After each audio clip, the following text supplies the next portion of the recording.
Lifestyle by Design. I am your host, Margaret Wiltshire, and tonight I have an amazing guest all the way from California, the confidence coach, MsRachelLuna. Hey now, what's up, everybody? Thank you for having me, Margaret. I'm excited to be here. I'm excited too. Thank you. Thank you for spending your Wednesday night with us. We are going to talk about confidence, the confident entrepreneur, and what you do as a confidence coach. So, Rachel, could you tell me a little bit about your background before you became the confidence coach, or before you started coaching women about being confident? Yeah, sure. Well, I am a former U.S. Marine veteran, so I have a tour overseas under my belt. And prior to that, I'm also a Penn State graduate. I worked in corporate America.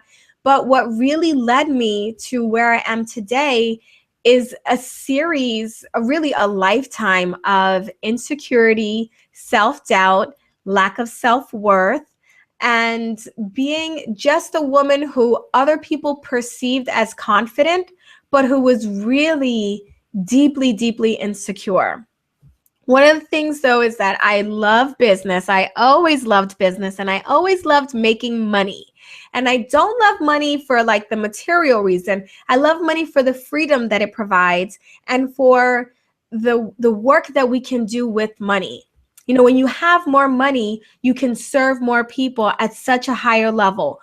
And for me, I am a giver. I love to buy things for people. I love to treat them to experiences. I love to be that person to be like, come on, everybody, let's go to dinner tonight. And, you know, I got it. I love that. And so for me, making money is really important, because if I want to be that person to my family and friends and even to strangers, you got to have the paper. So I became a life coach initially because when I worked at the hospital at the Landstuhl Regional Medical Center in Germany, I was working with wounded warriors, and seeing our soldiers and Marines and sailors and airmen come back in the, oh my gosh, just horrific. I'm talking, you know, their faces literally burned off, limbs missing. I'm talking not just like an arm, I'm talking double, quadruple amputee. Seeing these boys, and really they were boys, they were young, 17, 18, 19. Wow. Seeing these boys in this disarray made me realize I already knew that life was short. Both of my parents died. I lost my mother when I was 3 years old. She had AIDS. My father also had AIDS. So I lost my parents very young. I have always understood that time is the most valuable resource that we have, and that we are none of us promised tomorrow. I always understood that. But seeing these boys come blown up made me have this appreciation for going after what you really want in life and doing things that just make you feel amazing and going after your dreams, because I had, up until that point, given up on a lot of my dreams. And that experience completely changed my life. So I decided I'm going to be a life coach. I'm going to help people live their fullest. I'm going to help them build their dreams.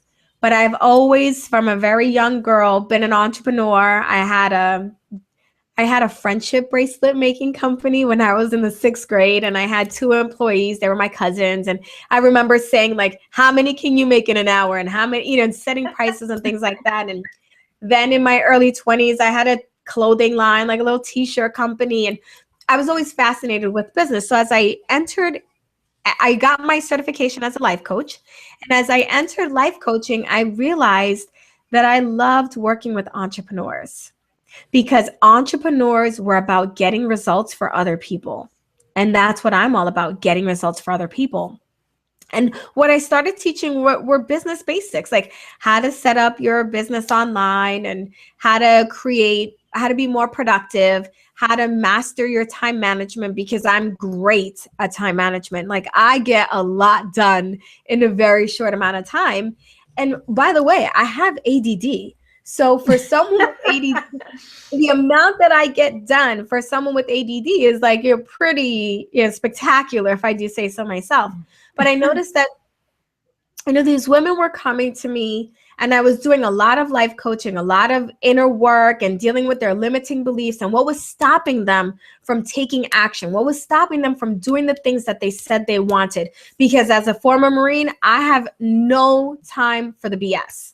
I call you out on your excuses. If you don't like what I have to say, that's fine and well. You don't have to like me. You are paying me to keep you in check, not to become your best friend. So I got you. And be mad at me, but make sure you go and do your assignment after we get off the call. And so that style really resonated with my clients. But what I started to notice is that they were all coming back saying, my business is changing. I'm making more money, but I feel so confident. That is really the key for me. I never felt this confident. I never felt this good. I never believed in myself the way that I believe in myself now. And they kept saying this across the board. Can I bottle you up and take you with me? That's what they kept saying. And I was like, well, I can't help you there. Like, I'm just only one person.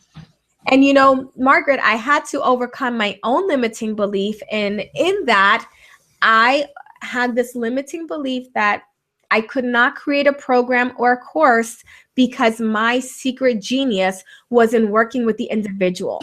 And for years, I did not scale my business because I thought the only way I could get results is if I were in this one-on-one area. And it's just a great lesson to all of us that no matter what area or arena we're teaching in, there's always another level of mastery that we can reach to. And that is what that pursuit of mastery in self-confidence and in self-belief and in shattering my own limiting beliefs led me to where I am today. And I will tell you that every day I'm finding a new belief, like I shattered one earlier today. And I wrote about it to my friends. I was like, ooh, I just cracked the code on something today, and I will never struggle with that again, ever, period, point blank. So that's the long story short of how I came to be. Okay. So I'm curious, what is the belief that you cracked today? What was your breakthrough? Okay, so one of the things, like as I mentioned before, I have ADD. And if you don't have ADD, then it's really easy to be like, oh, that's just a buzzword. You just need to pay attention. But no, when you have ADD, you really, really struggle to sit down and just get things done. And you will, for as much as you want to, you'll try, but it's like squirrel. So I do take medication some days. Some days I'm like, nah, I got this. It just kind of depends. But I had been getting stuck with finishing some content that I'm creating. So I have the Confident Entrepreneur Academy, and we are refreshing for our next season, which is coming up in a couple weeks. And for me, again, I'm always on a pursuit of mastery, self-mastery. I don't have to be the best, but I have to do my best. And I always have to get to that next level for myself. So I had this like 4 lessons that I just, for like, I don't know, 2-3 months, just not making any progress on these lessons. And I'm part of a mastermind, and I wrote into my mastermind group a couple days ago. And I said, listen, guys, I need some tactical strategies for getting this work done. I said, don't give me any rah-rah, cheer me on. I know I can do it. I know I'm freaking fantastic. I know I'm amazing. I know I have all these great things to share. I know all that. I want practical strategies to get things done. I wrote that in the group on Monday, and then I got out. I didn't even wait around for a response. I sat at my desk, and I literally, there's a conversation I had. Okay, Rachel, we needed to have this done like 4 weeks ago. So you will not do anything else today. There will be no email. There will be no Facebook, no Instagram, no Periscope, none of those things that you have fun doing until you get this stuff done. And it's non-negotiable. Put your phone on Do Not Disturb and get this done. And wouldn't you know, Margaret, I busted out the 4 modules in this one like 5-hour period. Wow. What had taken me weeks.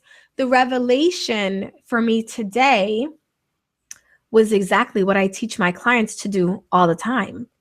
People say, how do I become a different person? How did you overcome depression? Because I struggled with depression. I struggled with 2 eating disorders, and I'm a recovering alcoholic. How did you do that? How did you get over that? And I always say, I simply made a decision. I'm not going to be the person that I was anymore. Right in this moment, I am different. Well, heck, all I had to do was decide I was going to get this work done. So simple, isn't it? It's always the simple things, right? Why do we want to make things so damn complicated? Why? Why am I going to a group of people talking about give me your tactical strategies? Here's a tactical strategy. Sit your butt down and decide you're going to get it done. And for me, that was a revelation and a confirmation of everything that I teach, and a beautiful reminder for myself that I truly do preach what I practice and practice what I preach. So Amen. I will never struggle with that ever again. Content, I'm stuck. I'm just deciding. And bam. And it's going to get done. So that was, the highlight of my day. That's reason. Over the weekend, I took a class with one of my coaches, and it was storytelling from the outside in. And he shared an experience that my teacher's name is Doug O'Brien. He shared an experience that he had. He is he's a musician. He's a pianist, or that he still plays the piano, but in his young life, he was a musician. Mm-hmm. And he said that he had a visit at his school from, I don't know, I can't remember the composer's name, but this really great composer that he revered. And, he said he was he made sure that he got so close to him that he could touch him. And then, the piece that he absolutely loved that this guy did, he asked him, he said, put up his hand, and he asked him, what was your inspiration? Because he just knew he was walking through the woods, and the birds and all of nature was talking to him. And the composer said, I had a deadline. Martha Graham commissioned me.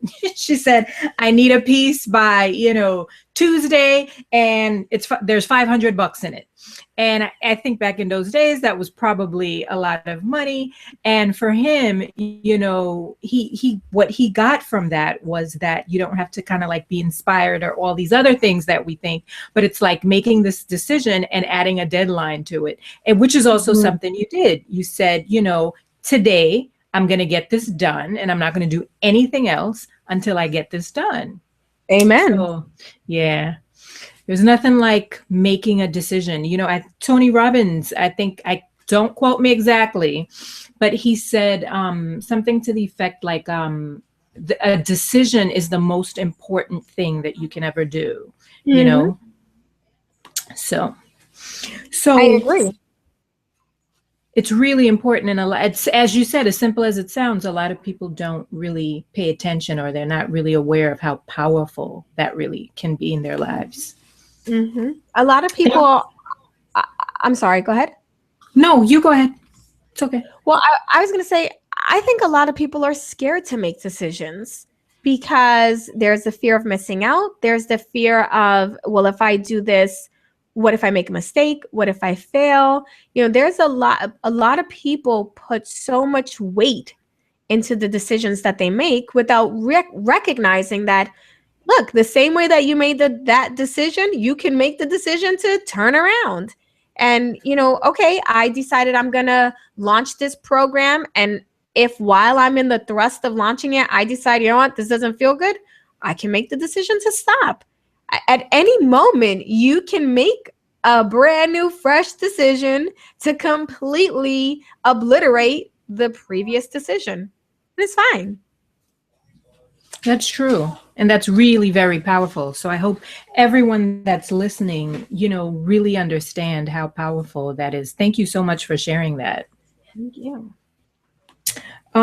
So my we sidetracked it a bit, and I Oh, I'm lost my sorry. train of I'm thought. It's the ADD, No. girl. That's what happens when you have a guest with ADD. We will take you. Wait, let's bring it back. Let's bring it back. No, I think it was me that got sidetracked. I started talking. We're trying to remember other quotes over there. So Rachel, tell us, why is confidence very important? Oh, my word. And it's, I just had this conversation right before our call. Confidence is the key. People do not realize or fully understand how much mental fortitude affects your success. Confidence is what will affect your long-term success. And I'm saying long-term because on the short term, you can make a bunch of decisions. You can do a lot of things not feeling confident at all. But how long can you sustain that? How long can you continue to operate and live in fear? At some point, you're going to be consumed. And for me, especially as an entrepreneur, I completely maintain that the fastest way to build your business is to build your confidence. And here's the key distinction. Confidence is not the absence of fear. Confidence is knowing, it's having the belief that no matter what happens, you can handle the outcome. You will survive, you will thrive, you will flourish, you will take whatever lessons, whether you win or lose, whether you fail miserably or succeed beyond your wildest imagination, you can handle that outcome. Okay. Yeah, so simple. Again. I would like you to repeat that so it's like reinforced for our listeners. That was powerful. Confidence is not the absence of fear. It is the deep self-belief that no matter what happens, you can and will handle the outcome. Whether you win, lose, fail, succeed, you are going to be fine no matter what. That is operating in confidence. Period. Amen. I have to, when this is finished, I actually have to go back because you said something that you said it so beautifully that I'm like, I have to quote her on that. I think it's something like the faster you build your confidence, the faster you build your business. No. The fastest way to build your business is to build your confidence. Okay. I've got to quote you on that. Okay, please do. So tell me, now I know that you work predominantly with women, correct? Yes. Do you also work with men? Occasionally. I like to say that I will work with ultra secure men. And there's a difference between being secure and confident. With men, I like to work with men who can take direction from women without being threatened, without having to pull his out to see like whose is bigger and having a pissing contest. I'm a former Marine, so I have worked with a lot of men like that. And I just don't want to get into those kind of contests. Like yours is bigger. It's bigger than mine. Can we move on? So I have had a lot of men recently coming, knocking on my doors, and I welcome them into the Confident Entrepreneur Academy for sure. One-on-one coaching, maybe not at the moment, but I've got an idea for something down the line for my men. Okay. I like how you were brutally honest and filterless there. Straight talk, real talk, which is the name of your podcast. Yes. Real talk. Real talk. So, Rachel, tell me, in working with women, what you mentioned some things earlier, but what are some other common observations that you've noticed about why women aren't that confident in business? Well, I think most women are not confident in a lot of areas, and they're not admitting it. They're not accepting that they have insecurities anywhere else because so many women have this preconceived notion that they have to be superwomen, that they have to do everything. They have to wear every single hat. And, God forbid you get a housekeeper because then you're a bad mom, or God forbid you buy the Lunchables instead of packing the lunch, like whatever it is. For the record, I don't I don't care for Lunchables because of the nitrates.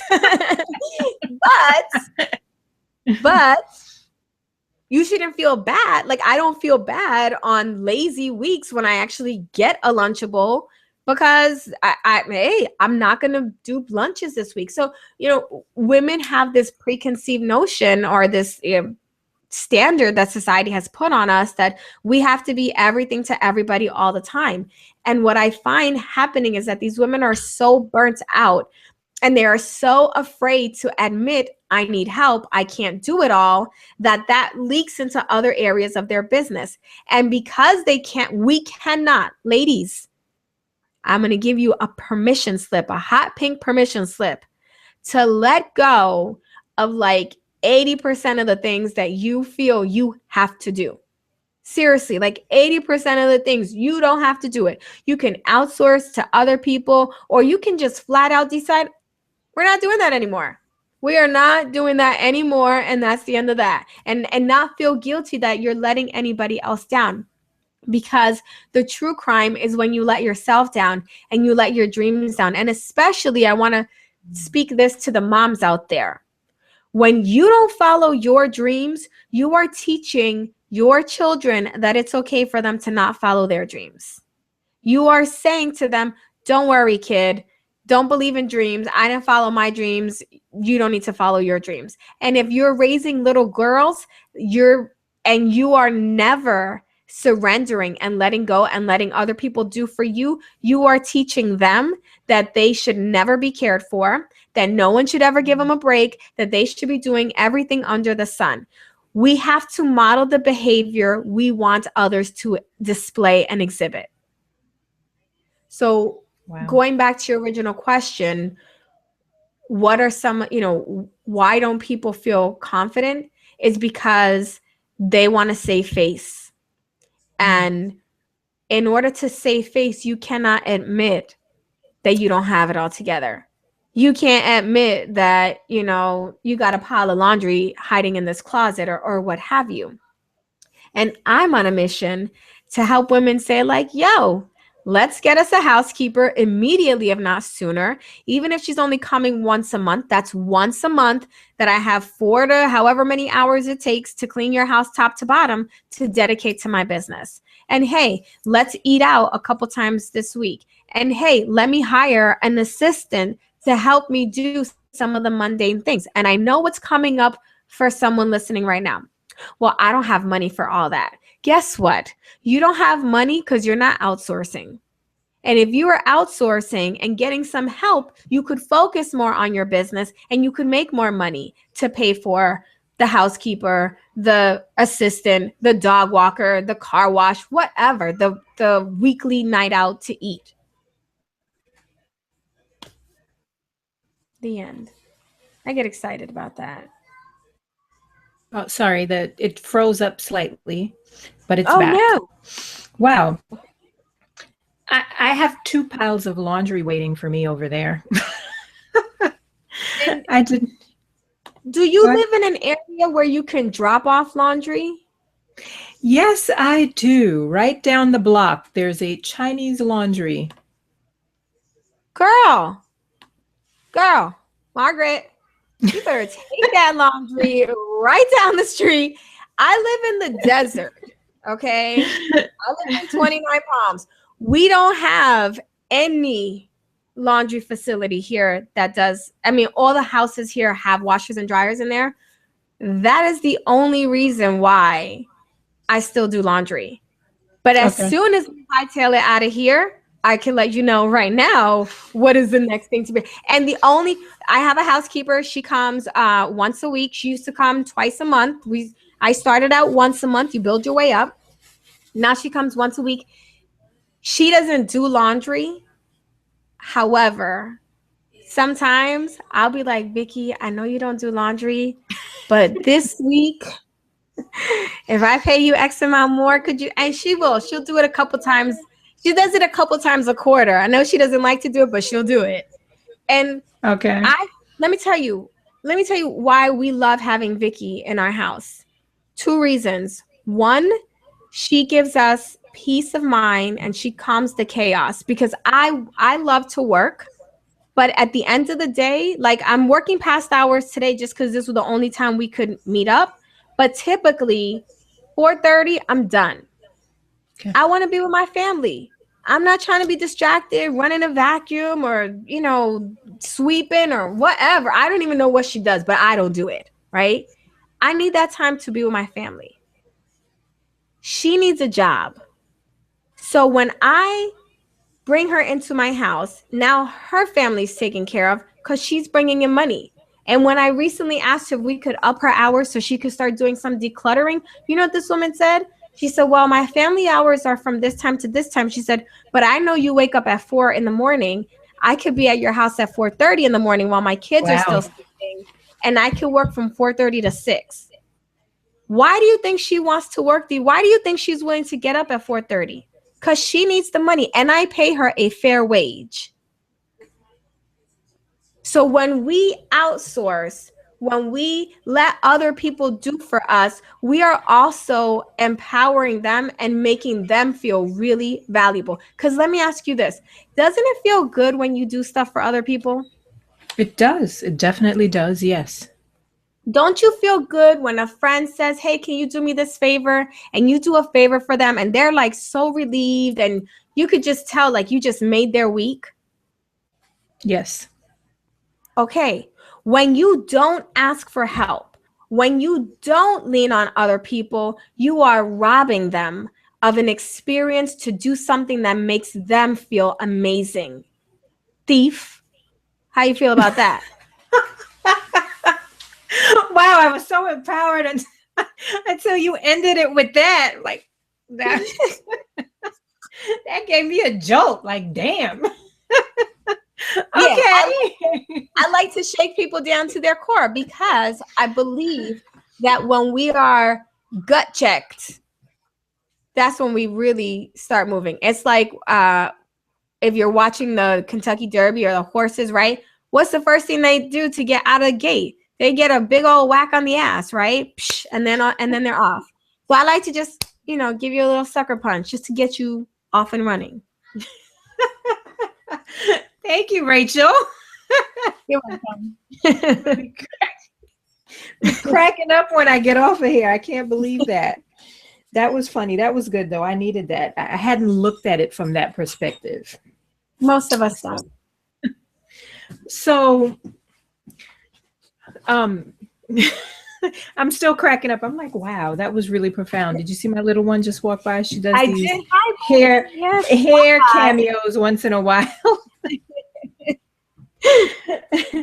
I'm sorry. It's okay. It's okay. You okay? Do you need water or good? Okay. Oh, you froze for a sec. Okay. Okay, No, there we go. I was asking if you were okay, if you needed water, a sip of water. Oh, no, I just had the flu this past week, so that's why I'm like all red nosed and crazy looking. Apologies. It's okay. It's okay. You are here with us and you seem to be doing better. So that's a good thing. Amen. It's a good thing. So on the road to becoming confident, what is the first step that one must take? Well, it's what I shared earlier, and it is to make a decision. Okay. It's to make a decision that you are not going to be prisoner to your limited beliefs and that you are going to work on developing a level of self-mastery in your arena, whatever that may be. If you are a stay-at-home mom, then you are becoming, you're mastering that role and doing it to the best of your ability in the best way that you can with the tools and resources that you have. And guess what, stay-at-home moms? You too can outsource because you too deserve a break. I'm a huge proponent of that. If you are a business owner, then it is deciding that from this moment forward, I am going to move forward and take action on whatever great ideas I have, whatever dreams I have, independent of my attachment to the outcome. And that's really important. You really have to let go of your attachment to the outcome. You have to say to yourself, no matter what happens, I'm going to be okay. And I'm going to figure it out. And then the second thing, so once you make the decision, The second step is to have a shift in your mindset.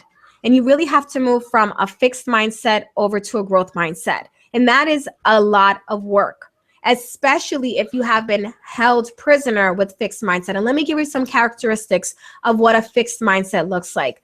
A fixed mindset, it comes from the place of why her and not me? Oh, well, it's easy for her because she's beautiful, or it's easy for her because she has money, or she's smart, or she's talented. But I'm not those things, so it's not going to happen for me.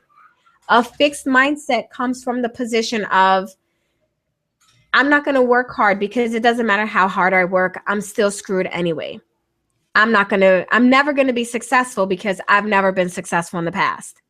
And is holding on to all these limiting beliefs and negative automatic thoughts that come up because we've been programmed that way.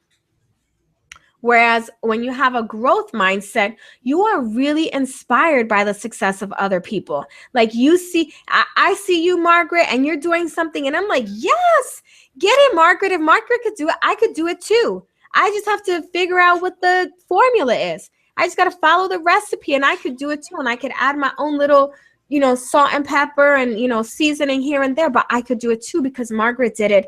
And I saw that and I was inspired. A growth mindset believes that, look, I can do this no matter what limitations I have. It might not be easy. There might be some roadblocks, but I'm going to figure it out. A growth mindset is not afraid to make mistakes, and people who have a growth mindset are not afraid to fail because they know that there are valuable lessons in the failure, and they're just going to get back up and do it again, but do it better the second time around, or the third time, or the fourth time, or the 100th time. So you need to check yourself. Where are you right now? Are you, and here's the thing, typically we have characteristics from both, but we operate in our most dominant mindset. So for you, if I say to you, Margaret, I believe you can make $10,000 next week. If the automatic thought that comes up for you is, no, that ain't gonna happen, girl, please, how? Then right now, your predominant mindset is a fixed mindset. But if I say, Margaret, I believe you can make $10,000 next week, and you say, you know what? I don't know how I'm going to do it, but let me map that out right now because I like the sound of $10,000, making $10,000 next week. Let me make a list of what I could do and how I could brainstorm. And even if I don't get to 10,000, if I get to 2,000, that's pretty damn great. Also, I'll take 2,000, right? That's the growth mindset at work. So what comes up for you when someone gives you a preposterous sounding idea? And the goal is to work every single day to make that shift from fixed to growth. And it's a lifelong practice. Wow. That's really powerful, to sit down. I can see, how some people are trapped and they would not be able to sit and think of different ways. And that's really powerful, having someone like you to work with, where you can help them to make the transition and show them the possibilities and let them know that it is possible. And you are an example of that. You shared in the beginning, how you had your own insecurities and how, you might not have thought certain things were possible, but you were able to shift. And in making that shift, so we make a decision that we want to be confident, and we are now moving in this direction, and we're doing the things that are necessary. I know something else that you're pretty big on is getting clarity. Getting clarity, it is on what you want, So can you talk a little bit about why clarity is important? Yes, absolutely. And let me really make sure that I'll identify a key distinction here. I'm not saying that you have to have 100% clarity on, everything from now until the end of your life. I'm saying just have clarity on the very next step you plan to take, so that every time you take a step, action creates clarity, really. And so every time you take one step, if you can just trust that what your next step is going to be, you're good to go. Because as you take that step, the pathway is going to become clearer and you'll have another answer and another answer and so on and so forth. But what you really want to think about is, what do I want in this moment? Right now, like what do I want to make my life or my business better? And start right there. Just what do I want in this moment?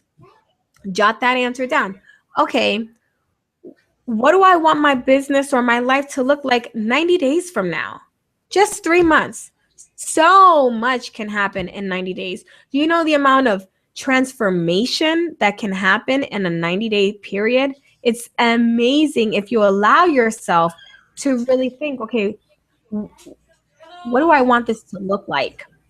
And if you can, and for some people, the reason why I say start with now, what do I want right now, is because for some people, even 90 days is too far in advance. So, okay, well, what do I want the end of this month to look like? And just go as far as you can clearly visualize. And here's the thing.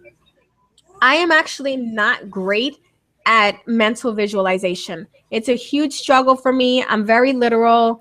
I need to be able to see something physically first before I can have like daydreams about it. I don't know why that is. So if you are like me, the workaround is to just, grab your pen and grab your paper and just start writing what it is that you want and how you want it to be. Because when you write down what you want and how you want it to be, you don't have to have this grand picture that you would have when you close your mind to like make believe and go into this big old fantasy land of, size 2 jeans and ripped muscles or whatever the visualization is.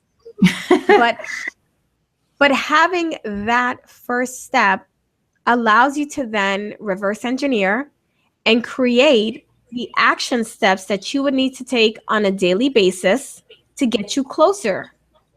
And so you see, so this is going to start to mount up on itself. Okay, what do I want in this moment? What do I want in a month? What do I want in 6 weeks? What do I want in 12 weeks?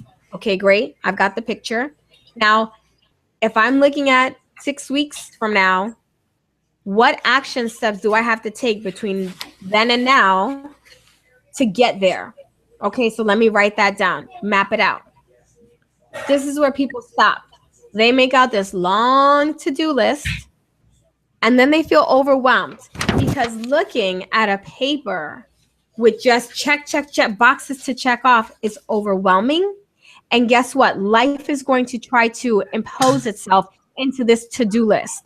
So what I like to tell people is you do a brain dump, and then you break out your calendar, right? And you schedule in the times that you are going to take some of these actions. And this is a really important key, especially if you are brand new to making a life change or some sort of big step.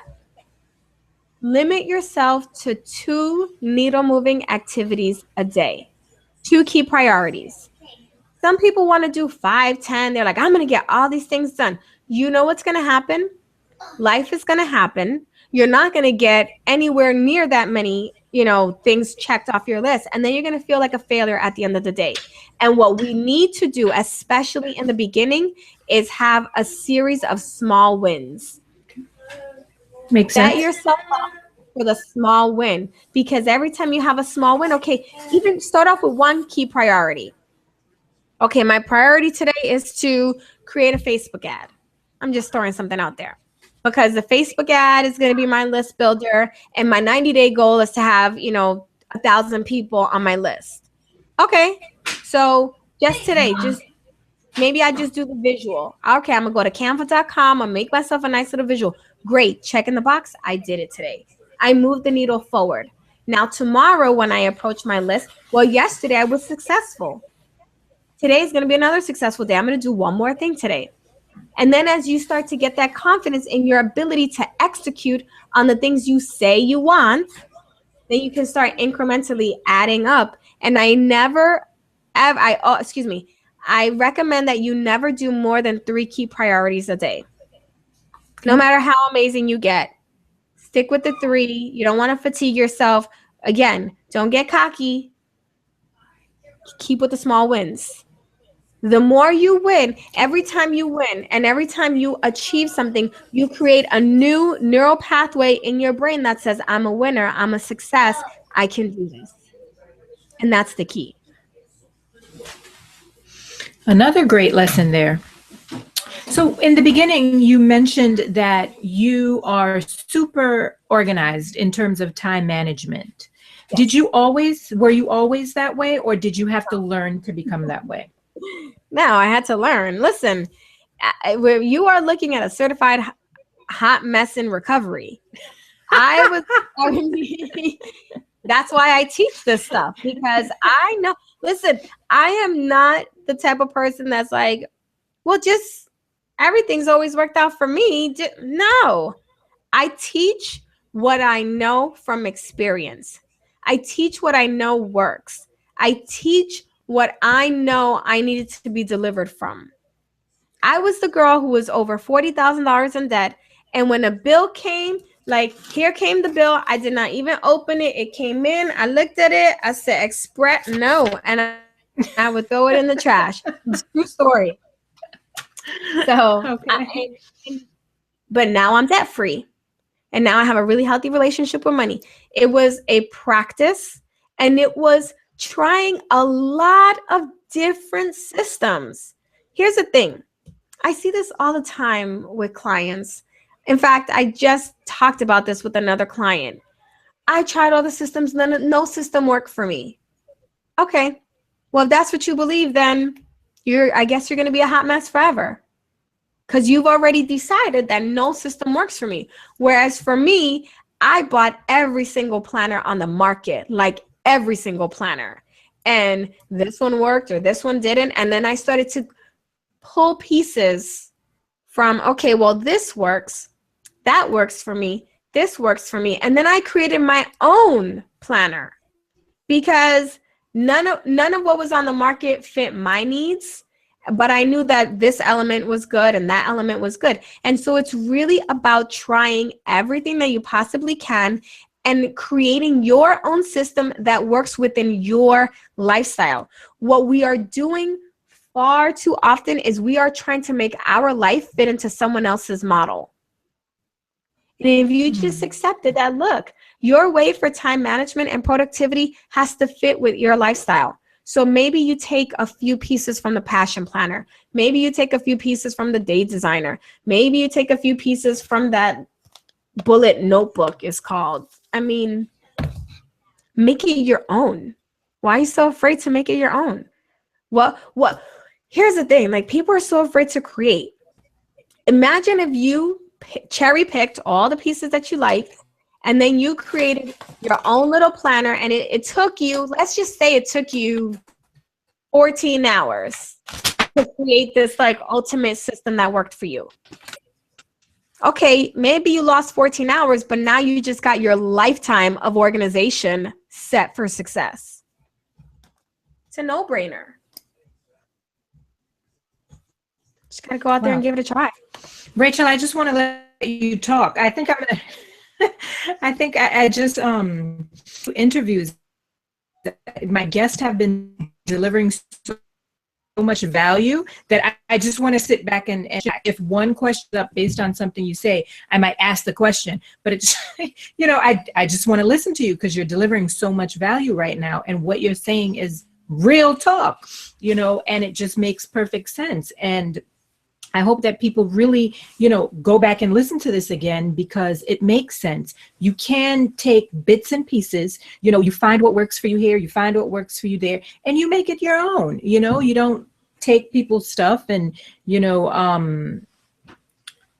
make it your own, and you say it in your own way and have it fit into your life. Exactly. So question for you, in coaching and coaching, especially about confidence, what has your work revealed to you about people and about you? Oh, my word. That is such a loaded question. There's so many ways I can go with this. I want to take a moment and really think about that, because I have had such an amazing career. And I feel so privileged to have worked with every single client and every student of mine in the Confident Entrepreneur Academy that I don't like to lump them all into one category because they've each taught me something so very different than the other. But what I believe that I've learned the most is that every single one of us just wants to have value and purpose. And we all want to feel worthy. We all want to feel like what we have contributed to the world has made a difference in someone else's life. And in working with all these women, I am constantly reminded that women are so desperate, not in a bad way, but they're so desperate to feel worthy. Mm. And when you actually sit and get to speak with these women and really hear their stories and hear the work that they're doing, it becomes abundantly clear that they are, each one of you listening, you are more than worthy. And if you could just embrace that, and if you could really hold on to that, oh my goodness, the way that your life will change and the way that you will continue to transform and inspire other lives will really just light you up from the inside out and cause like a combustion, because that's how I feel when I talk about it. And it's, these women are more than worthy. And it's beautiful. Yeah, that was beautiful and very heartfelt. You could see that you genuinely care and you enjoy the work that you do. And I commend you because you're making a positive impact in the world, one woman at a time. I'm trying. Thank you.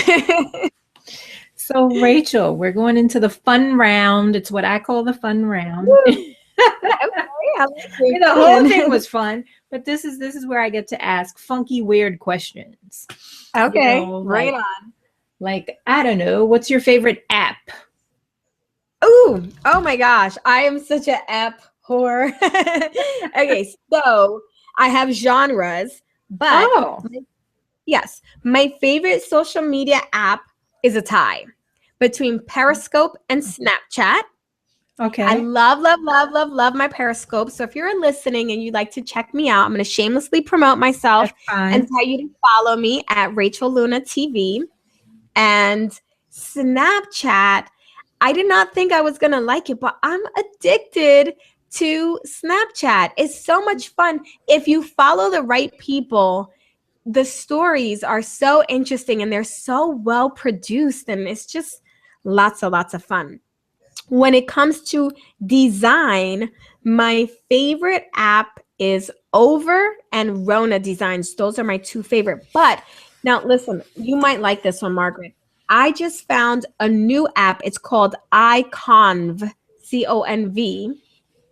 And what this lets you do is it lets you take any video and strip the audio and save it as an audio file. So for me, I've been doing all these Periscopes. Now I can easily strip the audio right away and send it to my podcast producer. So I'm just in heaven. Anyway, those are my favorites.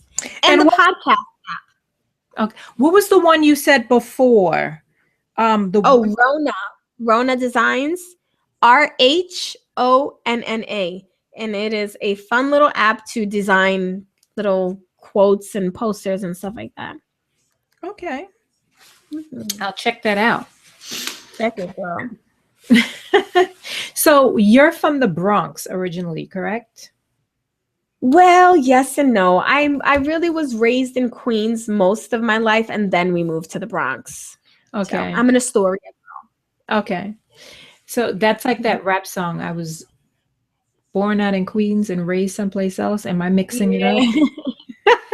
No, I know what you know. Raised out in Brooklyn. I think that. And actually, I lived in Brooklyn for the first 5 or 6 years of my life. Yeah. Okay. Okay. So what is your favorite part of New York City? Ooh, Times Square. Okay. Without a doubt. Why do you I like know Times it's a Square? tourist trap. I know it's a tourist trap, but I love the lights. And I love that you can go at any time of day to 42nd Street and it is lit and people are out and the stores are open and the music is pumping and especially spring and summer. Oh, Yeah. nothing is better than springtime in New York. Everybody's all excited, the music, and like June. Once you get into July and August is miserable, but like June in New York City, yes. Okay. What is your favorite cheat food? Girl, all the cheap food. I actually I cheat every day. Like I don't live by that. I used to, but remember I have 2 eating disorders. So I had to develop a new kind of relationship with food. And so for me, any food is amazing any time of day. I love pizza, ice cream. I'm gluten-free, so I love gluten-free brownies, gluten-free chocolate chips, carbs. Carbs are my favorite. All Okay. carbs. Okay. Give me a fun fact about yourself that you've never publicly revealed. Impossible. I am such an open book that I have said it all. And my husband and I were just talking about this yesterday because my girlfriend asked me the same question. She's like, "What's something really weird about you?" And I was like, "I don't think I have anything really weird." So I took it to the streets, right? I said, "Babe, what's the weirdest thing about me?" He's like, "Honey, you're not really weird like that." But okay. So back in 1996, circa 94, 96, I was quite the little pothead. Okay. And my favorite thing to do when I got high was eat Cheetos, crunchy Cheetos, and chocolate Hostess cupcakes. This was before I went gluten-free. I know, right? That was so weird.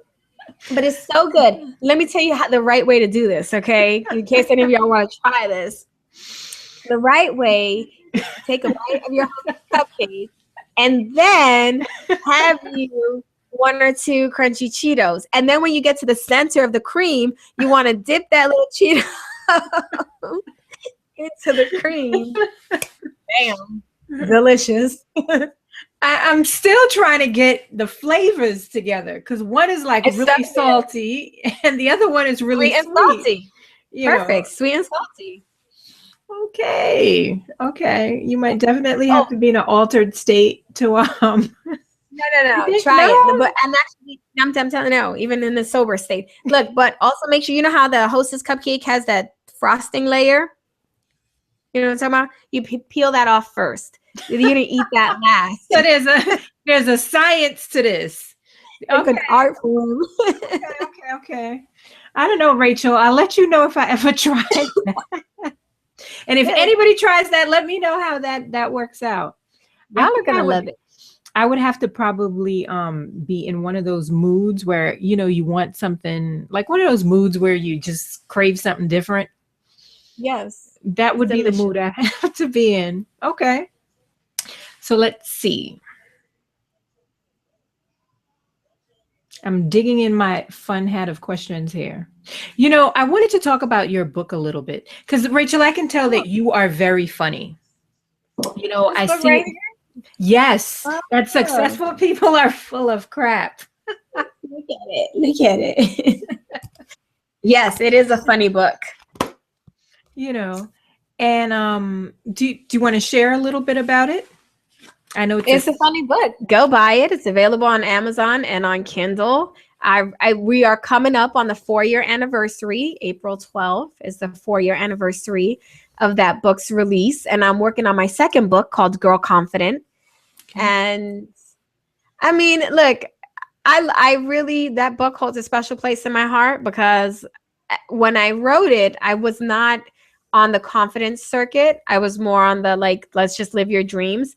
And so I was really struggling with my own self-confidence to put that book out. And I cried. And I remember I didn't write a single word for 3 months because I was stuck. And I was like, oh, writer's block and blah, blah.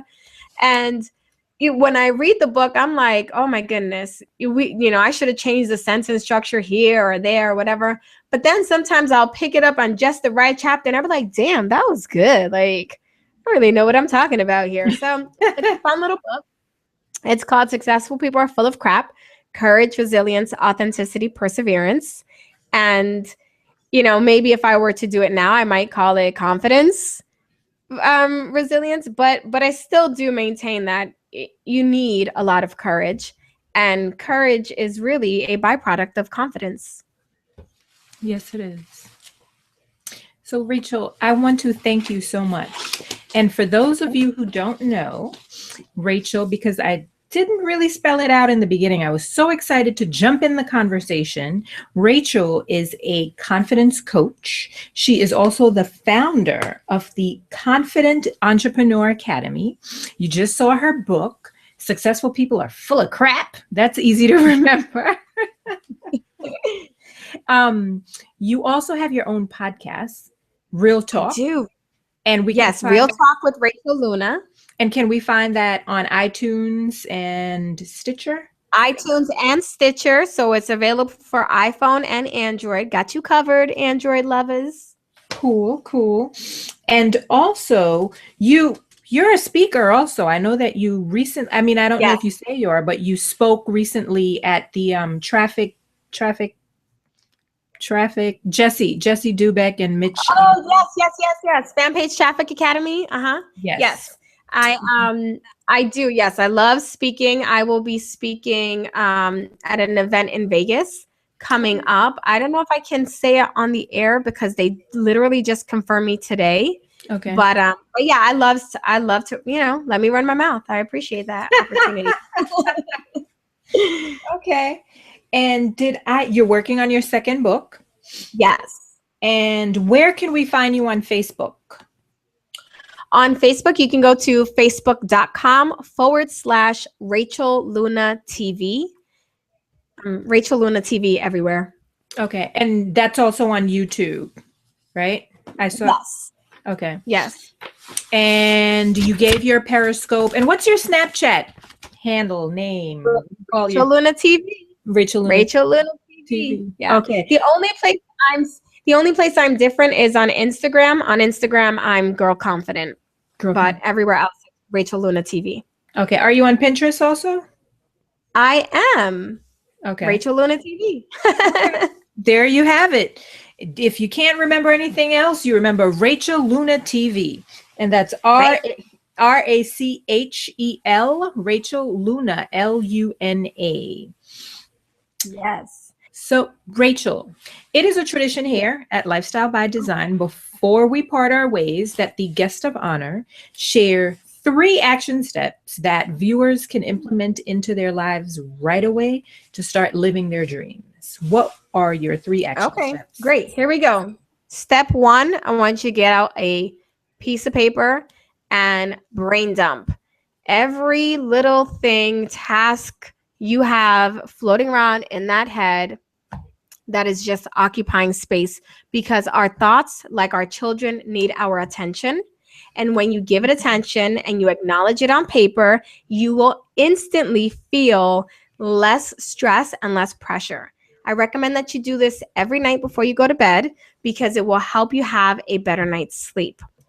The next thing that you're going to do with your little brain dump is you're going to get your planner out, your calendar, whatever, and start scheduling your 1 to 2 key needle moving priorities. Actually, those are steps 2 and 3. Step 1, ladies and gentlemen, get clear on what you want. Okay. Just ask yourself, what do I want right now?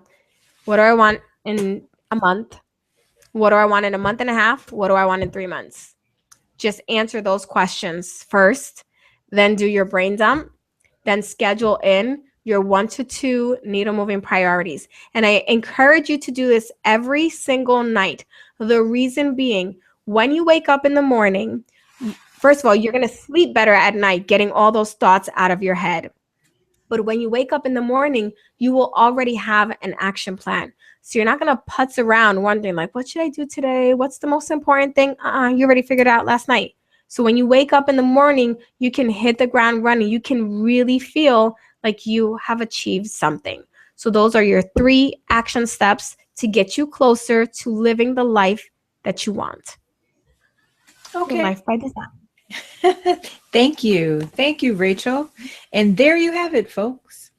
Rachel, I want to thank you for spending your time with us, for being honest and sharing your story, for stepping up Thank and wanting you to make so a much for difference in the world. You are quite welcome. And I would love to have you back maybe when you have your new book out. I also, I wanted to do something for moms. I wanted to do a show kind of like for moms and entrepreneurship, still hashing it out in my brain, but I'd love to have you back to talk about that some I would more. love to. Would love to. Thank you. So thank you again. I honor you and I honor your journey. And thank you for being an inspiration and sharing your story. Thank you. Thank you. Have a great night, everybody. You too. And thanks for logging on, everyone. Have a good night.